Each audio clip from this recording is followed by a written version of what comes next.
Writing is where my heart and soul is, my lifeblood. It's what I live for. The book that I'm writing has been a long time coming.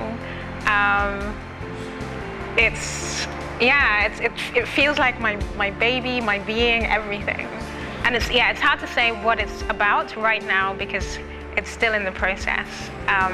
But I'm just about to finish, and I'm very interested actually in, because I have a literary agent and everything in Europe, but I'm actually very interested in how I'm going to connect with an audience here in Ghana, because I know that writing and reading, even though it's part of the society here, I know it's not as big a part as it is, for example, in Europe. So I'm very intrigued and excited about how the methodologies that I'm going to use in connecting with an audience here, and how it's going to be received. I'm actually very excited about that as well. The challenges I face are finding enough time in the day to do everything that I want to do. I would like there to be 48 hours in one day in order to do everything.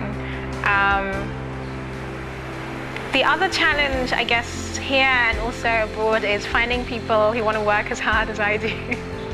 Like the collaborations that can be difficult because people, if they're not as passionate, they like work 5 hours and then they're done. Whereas I just want to work and work and work till the job is done. That's another big challenge. Doing things on your own, creating your own path is challenging because it's not like you're a lawyer or doctor and you're going to go into a firm and it's all there and you're going to get your salary every month. If you're going down and if you're creating your own path, you're also creating your own income in a way. And so there are times when you don't have any money at all.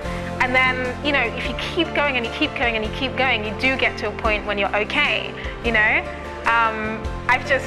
I think I've just kind of broken even in the last couple of years where I'm like, wow, I can actually afford things now. I don't have to be constantly thinking about how to make it all fit together.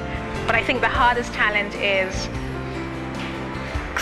keeping at it, through the hard moments when the words don't come, when you can't get enough funding to do the post-production on your film, when things are going wrong and you're just like, oh my God, and nobody's helping. In those moments to just keep going and being like, at the other end, there is light at the end of the tunnel. I think that's the most challenging, but it's also the most rewarding. In the next few years, I see myself here in Ghana, mainly. I travel a crazy amount for my work. This year alone, I've been in Benin, Norway, Germany, England, and that's just in 5 months or so. So I'll always travel for work, but I definitely see my base here. I want to contribute as much as I am capable of here in Ghana, and I want to learn as much as I can. I see myself continuing to work with a family. I'm not quite sure how I'm going to balance those. I'll have to kind of scale back on the work. Continuing to work, having written some books, made some amazing award-winning films, maybe have brought home an Oscar, and I don't know, having done things for myself, for my country, making my people proud. Find a quiet place within yourself where you can listen to your own voice.